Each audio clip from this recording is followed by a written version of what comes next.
Hello.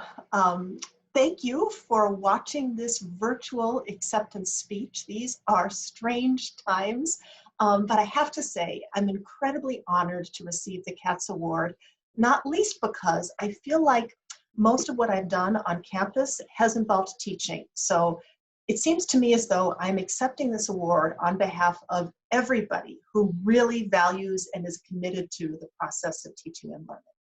I treasure education, but I'll tell you a secret.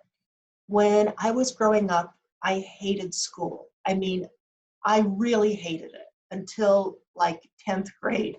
I was miserable, I was terrified, and as a result, I didn't learn particularly well because it's hard to learn when you're miserable and terrified. So the best memory I have, the earliest memory I have of learning anything intentionally was my grandmother teaching me how to read at the kitchen table when my parents, who were college professors, were at work. She was a retired elementary school teacher, really delightful person. And she had all of these old readers, and she had a felt board that was so much fun. And we would sit, and she would teach me how to read with these old readers, and we would act out what happened with the characters on the felt board. And we had these, my parents had, and now I have, these bookends. And they were my classmates. So they sat on the kitchen table with me as I was learning how to read. And that was a wonderful experience. I mean, it was challenging. Learning how to read can be challenging, but it never felt bad. And it felt like love.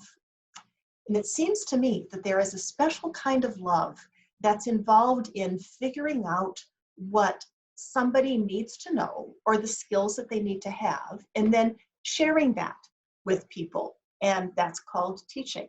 And there's another kind of love that involves trusting somebody enough to take their lead and to do things that might be difficult or challenging, or the kind of thing that might take you out of your comfort zone.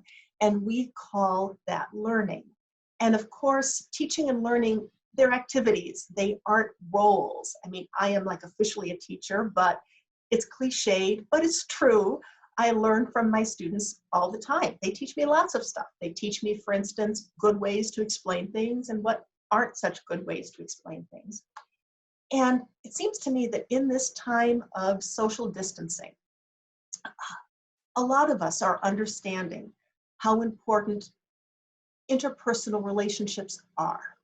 And teaching is deeply personal and interpersonal, and so is learning.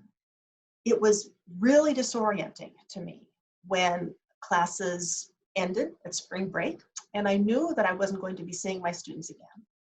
And my office is very close to my classroom, and I walked past the classroom and nobody was there.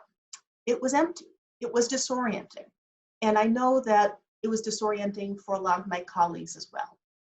But as we've entered this period, it has become obvious to me, as I'm sure it's become obvious to lots of other people, that teaching and learning, education, the relationships that are involved in that process aren't confined to classrooms, and they aren't confined to buildings.